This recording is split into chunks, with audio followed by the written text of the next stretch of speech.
Let's pray.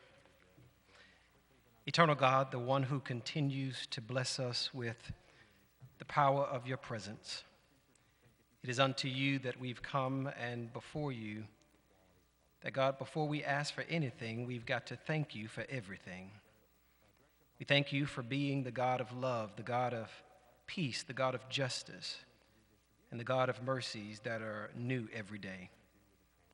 God, we thank you for not being a God that when we call you, you won't answer. That when we seek you, we cannot find you. Rather, you are the God who has been and continues to be our ever-present help in both good times and bad. And so, God, on today, we've come to ask your blessings. Continue to have this government on your shoulders, leading, guiding, and ordering every step that is made through this distinguished body.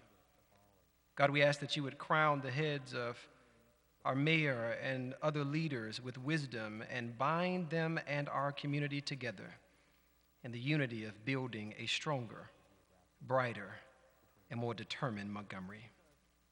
Help us, O God, to always fight to help bring about racial, economic, and gender equality. Help us to fight against the marginalization of those who are sometimes looked over, looked past, or not even looked upon at all. Today, O God, we ask that you would empower us to be the change makers needed to take us into a promising tomorrow. To you, the God that is called by many names, we ask your grace, your peace, and your power, both now and forever. Amen.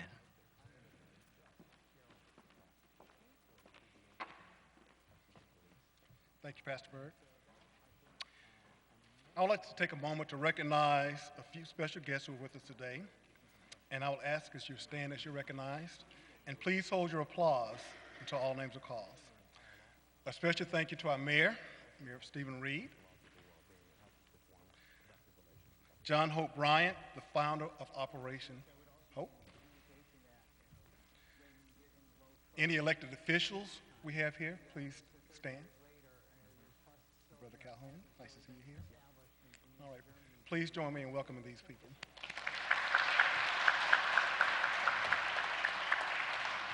I'm also pleased to introduce some of my co-workers at Trustmark, our CEO, Dwayne Dewey. Please stand. Art Stevens, president of our retail bank. Chris Thurman, our regional community relations manager. And Linwood McClain, our North and Central Alabama regional manager. He may have stepped out. There he is. Thank you all for joining us as well. Today, we're excited to announce that Trustmark has broadened its partnership with Operation Hope. And by doing so, we have significantly deepened our commitment to serving the Montgomery community. Customers and community members will receive more than our superior banking services here. They will be able to gain or regain a grip on their own finances with our Advantage suite of products, learn to prepare for big purchases such as a home, and discover how to begin investing in a better future for themselves and their families. Access to other financial education services related to budgeting, credit management, home ownership, and more is available through Trustmark's online financial education toolkit, as well as through our partnership with Operation Hope. Operation Hope, whose focus is financial dignity and inclusion, will have an office at our Carmichael Road location, furthering our efforts to help elevate the financial aspirations of the Montgomery community. I'm pleased to introduce our Operation Hope Wellbeing Coach, Larry Rockett. Larry, would you please stand?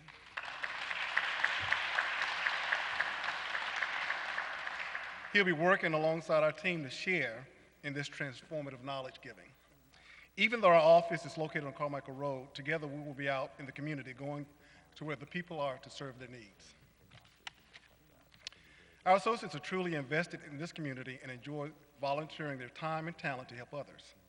We're excited to share the tools and knowledge to improve one's financial health and fellow community members, business owners, and community organizations to help them achieve their financial goals. Now, I'd like to ask Dwayne Dewey, our CEO, to come to the podium and share some of his thoughts.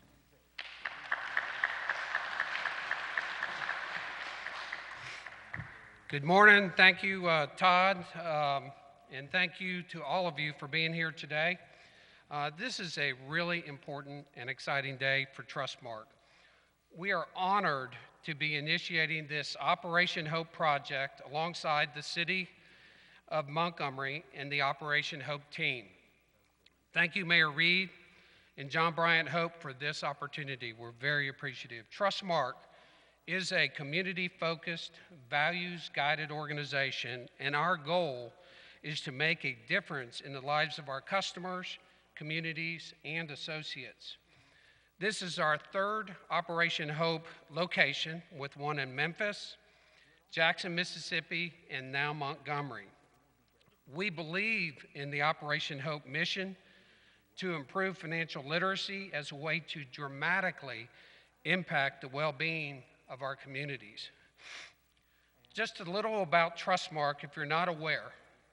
We're 132 years old and have grown to have operations in 5 states: Alabama, Florida, Mississippi, Tennessee, and Texas, through more than 2,800 associates in over 180 locations.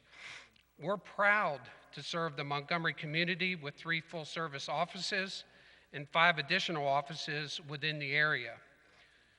We offer a comprehensive range of personal and business banking services, including small business banking as well as large, complex commercial loans. In addition to traditional banking, we offer wealth management, financial planning, investment services, as well as insurance through Fisher Brown Bottrell Insurance Agency. I'd also like to note that we are leading in technology enhancements through our handheld banking services, our online services, and even through our My Teller machines at both Carmichael Road and the Taylor Road location. If you've not used a My Teller machine, you should try it.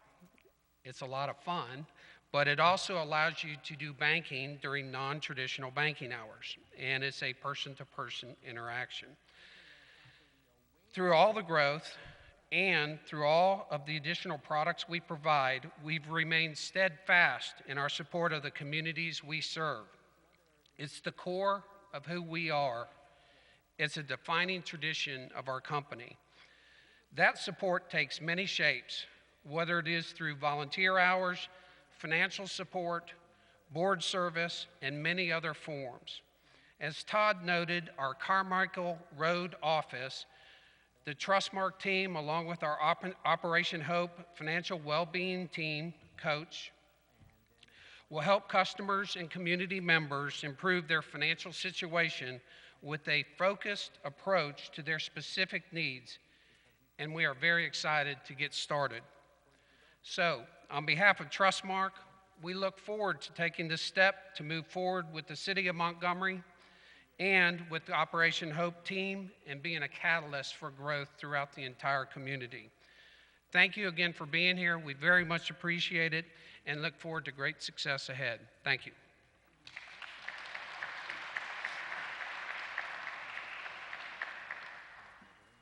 Thank you, Dwayne. Now I'd like to introduce our next speaker, who has deep ties to the Montgomery community. He previously served as Montgomery County's first African-American and youngest elected probate judge, shortly after earning his MBA from Vanderbilt University's own School of Graduate Management. He also serves as the director on our local advisory board here at Trustmark. Please help me welcome the 57th mayor of the City of Montgomery, Stephen L. Reed.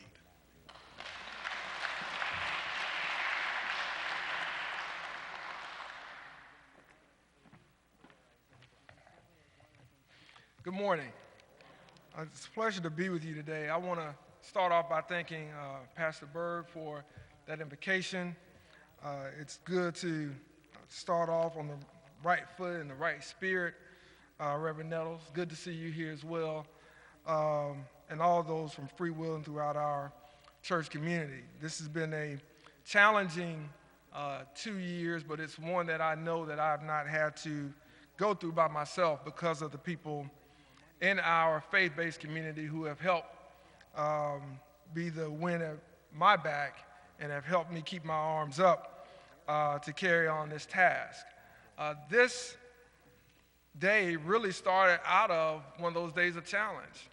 And I want to tell you that because it's important for Todd Etheridge, who just has kind of been serving as the MC, but I know him as the market president here, and it's good to have the CEO, Mr. Dwayne Dewey, here from Trustmark Bank and serving on the advisory board. During the COVID-19 pandemic, I was asked to serve on a call that was hosted by T.I. and some other folks nonetheless, and there was a long list of people who were on the call about how to help black businesses get access to PPP loans. And there were a lot of challenges for businesses and entrepreneurs to kind of work their way through the paperwork. And throughout the call, there were a number of speakers who gave great ideas and made great points. But there was one that really stood out to me, and that was the gentleman who will be speaking here in just a few minutes. And that was John Hope Bryant. His words and his passion about this topic and about the importance of financial literacy and economic empowerment was one I think that resonated for everyone. There were over 100,000 people who called into that 1-800 number during COVID. And it's very, very important, I think, for us to understand that sometimes even out of challenge, there come opportunities. And this is something that came out of that challenge. And so on behalf of the residents of Montgomery and on behalf of our City Council Pro Tem President C.C. Calhoun is here with us. It's an honor for me to host founder and CEO of Operation Hope, John Hope Bryant, here today. If you have read Business Insider, if you watch CNBC, or you watch any of the financial news networks, you have probably seen his face. And certainly he was one of the most salient point makers in the aftermath of the George Floyd murder that took place in terms of where corporate and financial responsibility was needed to bring more economic equity to not only cities like Memphis, Jackson, and Montgomery, but throughout this entire nation. And I think those points resonated with a number of corporate leaders, philanthropic leaders, as well as political leaders around the country, because I've had people ask me, how did we pull this off, Todd? How did we get Operation Hope here, and how did I get John Hope Bryant to sign on to this with Trustmark Bank? And so I think for those of us that are willing to listen, he is someone who will make sure not only that he is heard, but that there is substance to his words and what he is saying. And so not only is he a trailblazer in financial literacy and an advocate for financial empowerment, but he has been trusted by world leaders, from President George W. Bush to President Barack Obama. And I'm grateful for the corporate partnership that we have with Trustmark Bank, who stand ready to lend a helping hand to this community for projects that can truly help our residents, can truly help employees of our city, truly help those that give back and that work very hard on the front lines and that have been and remain our essential workers. And so I'm pleased to help launch another great initiative that puts us one step closer to realizing a new Montgomery. I view this as a win-win for our community, as well as for corporations and job creators like Trustmark. Our economy is primed for exponential growth, but having potential doesn't mean that one always reaches that potential. It takes action. It takes deliberate steps in order to maximize the chance that you have. And we want to ensure that everyone has the full opportunity to take advantage of this development. Just 2 weeks ago, I was asked to come up to the Department of Commerce under the Biden administration and to speak with Assistant Deputy Secretary of Commerce Don Graves. And the question that I asked was, what is this meeting for, and should I go? And I was told it was an equity summit. And I was told that I was one of only 2 mayors who was asked to come, with the other being my colleague, Mayor Keisha Lance Bottoms from Atlanta. And when we got to the Department of Commerce, I was amazed at the high level of advisors and cabinet members and undersecretaries who were involved in this half-day summit around equity and why it was important for the federal government, the Biden administration, to put their support behind investing and partnering with communities of color, minority-owned businesses, but specifically black and brown entrepreneurs. They specifically mentioned the lack of access to capital. They specifically mentioned the trillions of dollars that were not being maximized in our economy due to challenges like this. And so to have that come from the Biden administration and to have the Assistant Deputy Secretary of Commerce, Don Graves, and the Secretary of Commerce, Gina Raimondo, speak on those issues with people like John Rogers from Aerial Capital Management, and many others, really drove home the point of what we've been working on here for over a year. And that is that we're on the right track. We realize there's a gap, and we realize there's more that we can do, but most importantly, we realize there's more that government should do. And so we're excited because we don't want to just be primed for the growth. We don't want to just have the potential for the growth. We want to maximize that growth. And that growth helps everyone. That growth doesn't take a slice of the pie from anyone. In fact, it builds you, it bakes you a bigger pie. It allows us to have more slices. You can come back for seconds or thirds, just like most of us will next week around Thanksgiving. And so it's an opportunity for us to take advantage of this moment in our nation's history and this moment in our community's history as well. And so to that end, our partnership with Operation Hope will ensure that we can strengthen the financial foundations of Montgomery's families, businesses, and entrepreneurs. In Memphis and Jackson, Operation Hope has a track record of successfully connecting people with the resources and knowledge to solidify their business and personal goals. It's a tool for the unbanked, the underbanked, and those looking for new banking solutions. This is a partnership we believe will relieve the burden on many families by significantly increasing access to life-changing tools and resources that can truly change the financial trajectory of many people, regardless of their last name, regardless of their education level, regardless of what zip code they live. This is something that truly is impactful to our community. So often we think of things from the political standpoint. We also have to think of things from the economic standpoint. And that's where we stand here today. And so I want to thank all of you for joining us today, the business leaders that are here, the education leaders that are here, the community leaders that are here, so many of you who are helping us along this journey. And I want you to know that this is just one step among many that we will take. And this is just one partnership that we look forward to bringing to this community to help us maximize, truly maximize the potential of each and every Montgomeryan who wants to see their full potential in this economy. And so I want to thank all of you who have helped put this together, and I want to thank Mr. Hope Bryant for what he has done, not only for Memphis and Jackson, but what his voice does for this entire nation. And I'm proud to be an advisory board member of Trustmark, and I'm proud that they have been a partner in Operation Hope. And to the CEO, Mr. Dewey, I want you to know that I hope the corporate board of directors, as well as those shareholders, understands that not everything can be measured in terms of profits and dividends. Some things are measured in terms of the impact that it has on lives, and this is one of those programs that will have a maximum impact on the lives of Montgomeryans. So thank you so much, and thank you everyone for being here.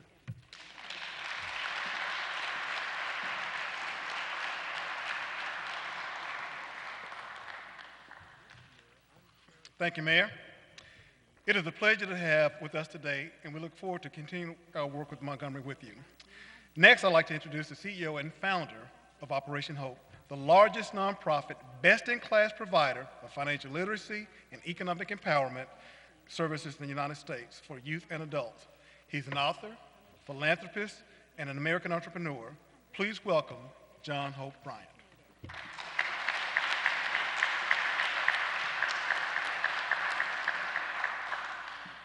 God is good, isn't he? Oh, don't act like you don't know what I just said. Sitting there all proper.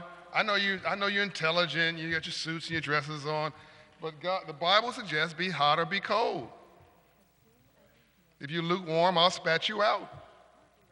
Translation, even God doesn't like mediocrity. If you're going to do it with both feet. God is good, isn't he? I leaned over to Dwayne. By the way, you know why you can trust Dwayne? You know how you can trust Dwayne? Because he's a white man named Dwayne. I'm going to do a DNA test on Dwayne. I think he's got some black blood in him. He is way too cool. Look, he's turning pink right now. Look, he is way too cool just to be Caucasian. He's got some global gumbo, something going on. And a white man named Dwayne is my kind of dude. I've spent time with this man, and he walks his talk. What he says privately, what he says publicly, he emphasizes privately. His desire for equity is part of his desire for his legacy. So you will find that when you have announcements like this, he shows up personally. The last time I was with him was in another American city where he showed up personally. I'm with a lot of corporations where they try to subcontract leadership. He doesn't. I leaned over to Dwayne, my brother from another mother, and I said something to him quietly, which I'm going to repeat now. You guys are lucky to have this man as your mayor. You're lucky. You're lucky. I've been locked up for 2 years behind a Zoom screen. And I actually probably been more effective, probably less impactful because you need human interaction to change lives, but more effective at getting deals done by a Zoom screen. So I've been all around the world talking to people. But before that, I've been to 100 countries and probably thousands of cities. And I read people pretty well, pretty quickly. And Mayor Reed is unique. He's unique. And he's making smart sexy. We've been making dumb sexy for way too long in this country. We've dumbed down and celebrated it. And now he wants to make smart sexy again. He's got both sides of his brains going. He's got the left side of his brain, which is intellectual, and the right side of his brain, which is emotional. That's the feeler, the creative. He's got both those sides working. Ambassador Young, Andrew Young, who's my mentor, I just talked to him this morning, would say coincidence is God's way of remaining anonymous. There's a lot of coincidence going on today. Mayor Reed's father was with Dr. King at one of the speeches that Dr. King gave in this city because Mayor Reed's father was deeply involved in the movement work then. And that was about civil rights. And here we are having a conversation today about civil rights. From a movement in the streets about race and the color line to a movement in the business suites about class and poverty. The new color today is not black or white or red or blue. It's green. But it's always been green. I'll tell you another coincidence. The chief of staff, you have a very good chief of staff, he gave me a great briefing, and there was another young lady with him who's also quite extraordinary. And I found out that you're the most marketable city in America, and whoever your PR firm was should be fired, or you need to hire one, because people don't know this story. You're the most marketable city in America. You're the cradle of the Confederacy, the birth of civil rights. Within a few blocks from here, the wire, I would call it a wire, but it was, I guess, a telegraph was sent, starting the Civil War. You had Dr. King create the movement from here. You had Dr. King and Rosa Parks processed for imprisonment, at least temporarily here in this building, I think somewhere in proximity to where we're sitting right now. Is that right? You had the head of the Confederacy that was here. I mean, there's all this history within several blocks, which means you're connecting all of America. Think about this. All of America is connected to just that, but then there's a third piece which is not yet reflected. I just confirmed it sitting there. This was one of the locations for the Freedmen's Bank. The Freedmen's Bank was chartered by Abraham Lincoln after the Civil War to teach freed slaves about money.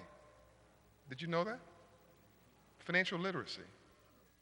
So after we were free, well, you really weren't free because you were broke. But anyway, after we were free, we're free, we're broke.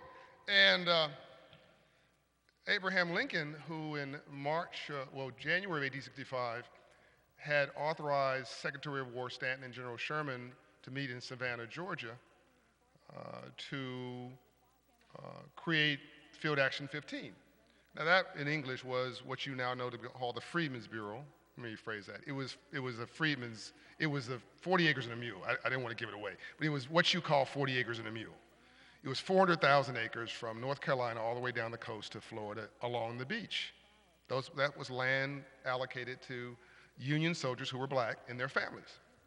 Now, don't get too excited. It was 4 million slaves and it was 18,000 plots of land, so call it a pilot project. But it was a step in the right direction. And that land was really crappy land to try to farm because back then it was an agricultural economy, but this was beachfront property. Now we all love beachfront property today, but my guess is you put your crop in the ground in, I don't know, Miami or coast in North Carolina, and you wake up tomorrow and your crop's in Jamaica. You guys are a really tough crowd. I'm giving you some good stuff. It's going right over your head. But we didn't complain about it. We've been doing so much with so little for so long, we can almost do anything with nothing. It always fascinates me when they say that black people were lazy. Huh? We came and worked for free for 240 years. The whole thing of this economy, a country, is you come here, you work with these, you get the benefit of your labor. Am I missing something? Isn't that like apple pie? You work with these. Which means that African Americans are actually the reason everybody else has wealth. We're the largest reverse transfer of wealth in U.S. history because we work for free for almost 300 years. And you could create capital because you work capital. You bought, traded, and invested. And by the way, that also happened here. There was a trading post here. The wealthiest city in the world in 1840 was Natchez, Mississippi. In the world. In the world. It's one of the poorest cities in the world today because they didn't upgrade their software. I'm getting to that in a moment. They never upgraded their business plan.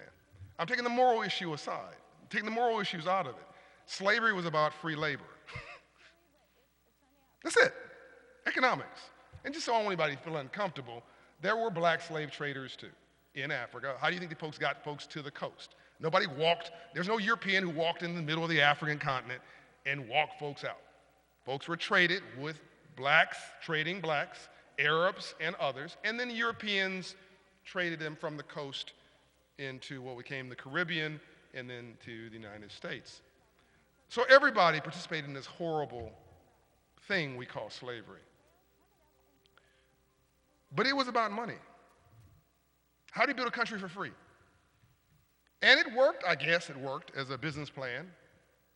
The first millionaire came out of 1850 in New York City, trading and underwriting cotton products, which came from slavery. So the South created the largest economy indirectly on the planet because the U.S. is the largest economy in the world today. $20 trillion plus annual in GDP. Trillion. But we need a software upgrade on our business plan. And this Freedmen's Bank, so it was 40 acres in January 1865. We worked that land on the coast so hard, they said, my God, they're so industrious, give them a mule. That was 40 acres and a mule that you read in your history books. The next month, Abraham Lincoln created the Freedmen's Bureau and created the Freedmen's Bank, March 3rd, and chartered to teach freed slaves about money. God bless him, he was trying to introduce us to the economic free enterprise system, to turn us into capitalists. I think it's brilliant. And then unfortunately for Lincoln, he promised blacks the right to vote, and Booth said that's a bridge too far and killed him in April of 1865. That bank, by the way, and I think I'm the only American citizen ever to rename a building on the White House campus, at least that's what I'm told, but that bank was located across the street from the White House. The first federal building in the history of the U.S. was the Treasury Department, is the Treasury Department. The only building connected by a tunnel, I'm trying to get you to understand the importance of money now, connected by a tunnel to the White House. So you had the Department of War. Am I boring you guys? Am I boring you? Okay. You know, I have low self-esteem, so I got to make sure. So you have the White House on in the middle. You have the Department of War on the left, and you've got the Treasury Department on the right, and across the street with the Freedmen's Bank. And that, unfortunately, it was killed, and that history has been lost. And so blacks just never got a memo on money. It's not that we got the memo and screwed it up. We just never got the memo. But we've been doing so much with so little for so long, we'd almost do anything with nothing. And when the rules are published and the playing field is level, think about the arts and sports, we kill it. What would happen if you actually introduced economics and ownership and opportunity in free enterprise to a broader range of Americans, not just blacks, my poor white brothers and sisters who've been left behind, my Latino brothers and sisters, my Asian brothers and sisters. I mean, poor whites in the South are an untapped economic engine. They were repressed just like us.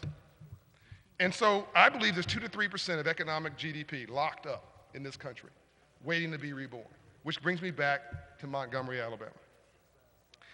To have the mayor of this city, and these are some easy wins for you now, to have the mayor of this city be asked to ignore, let's say, the airport leadership, it's just like raising a family and denying the head of that family a checkbook to write checks or the ability to talk to the children about how to raise them. It's just common sense. The mayor should be involved with the leadership of all aspects of this city. And all aspects of this city should be involved in free enterprise, economics, ownership, and opportunity, and uplift. Now, I was just told to wrap this up, but I didn't come all the way over here to give you guys a let's cut a ribbon speech. I'm here to tell you, and I'm done. I'm done here, but I'm here to tell you, you got something special.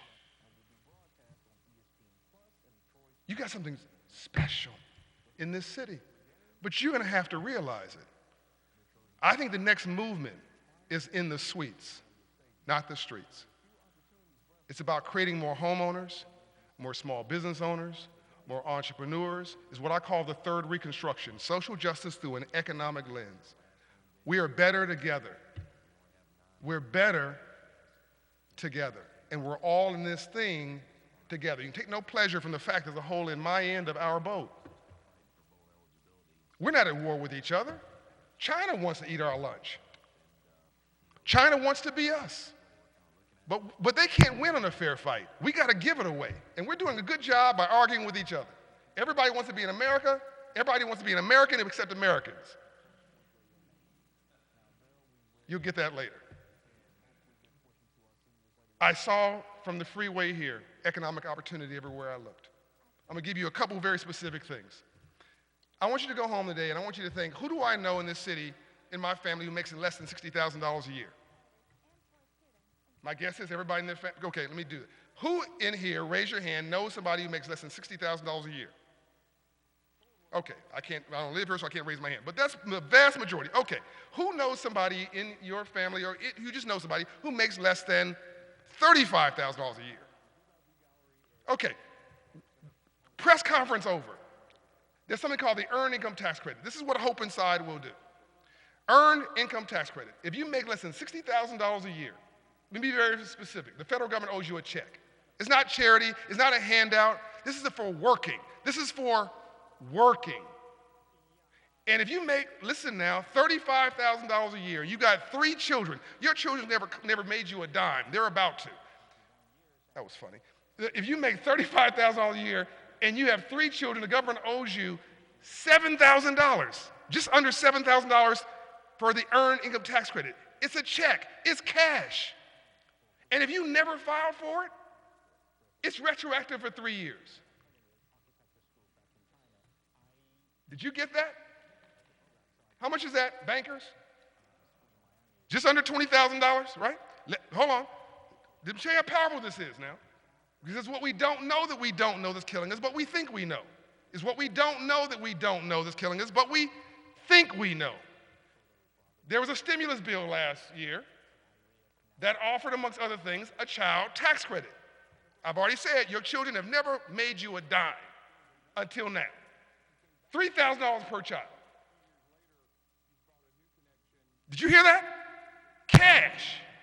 So $3,000 per child, 3 children, that's $9,000 plus, what did I just mention before? How much was the first check? $19,000, give or take.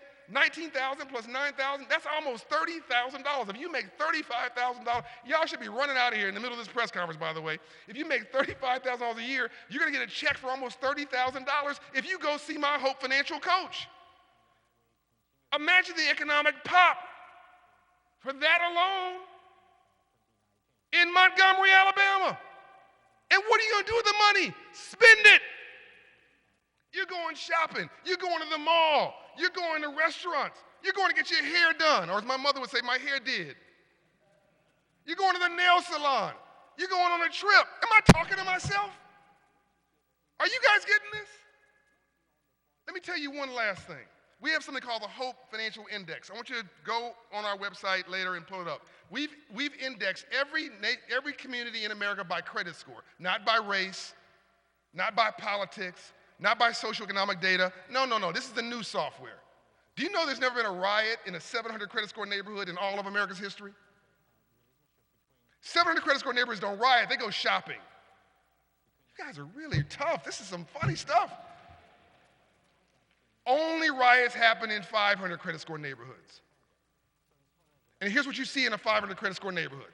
A check casher next to a payday loan lender, next to a rent-to-own store, next to a title lender, next to a liquor store, next to a pawn shop, and pastor, a church down the street trying to make you feel a little bit better once a week so people don't go absolutely crazy. That's basically spiritual psychology because we don't want to admit that we're crazy. And by the way, what I just described to you is as often found in a poor white rural community as it is in a black and brown urban community. As I said before, we're all in this thing. Every problem in this country is in a 500 credit score neighborhood. What would happen if you guys decided to raise the credit score 100 points in the next 5 years in Montgomery, Alabama? Here's what I'll tell you will happen. Your GDP will go through the roof. Your crime will drop. Your home ownership levels will increase. The check cashers will go away, and Trustmark bank branches will pop up and proliferate in every community in the city. Social justice will be seen through an economic lens. You'll have more small business owners, more entrepreneurs, more taxpayers. You'll have better schools. You'll have better race relations because you won't be arguing with each other over stupid stuff. Am I talking to myself? You know why I like math? It doesn't have an opinion. There's nothing I've said today that's controversial. There's nothing I've said today that's not just a radical movement of common sense. I could talk to you for 2 minutes, 10 minutes, or 2 hours on this because it sells itself. We need to knock it off. We need to knock off of this stupid stuff where we're shooting ourselves in the foot and we're winning battles and losing wars. Here's my drop the mic statement. I was with Ambassador Andrew Young in Africa. Just to be clear, so nobody thinks I'm picking on you, he was talking about black heads of state. And he said this to 18 black heads of state.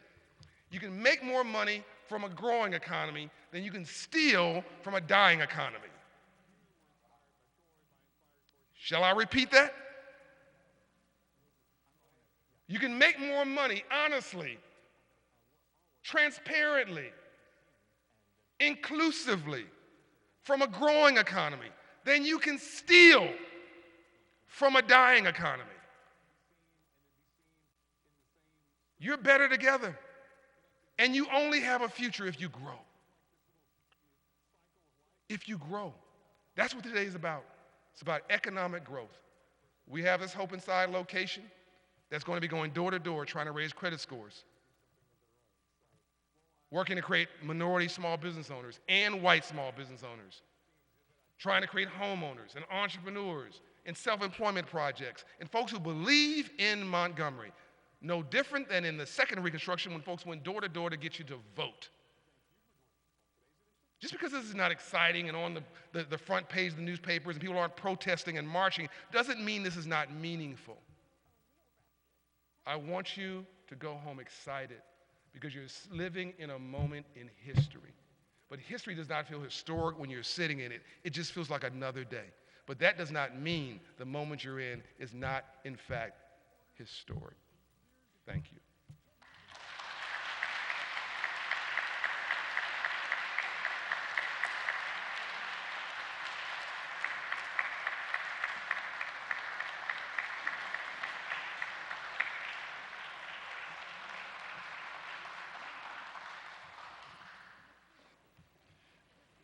I'll tell you what I just told Mr. Bryan. What am I supposed to say after that? He dropped the mic, I picked it up, and I just will say thank you for joining us. Appreciate you taking the time. I don't think we have enough time for questions because of our schedule. We appreciate you coming, and we'll see you next time. Thanks.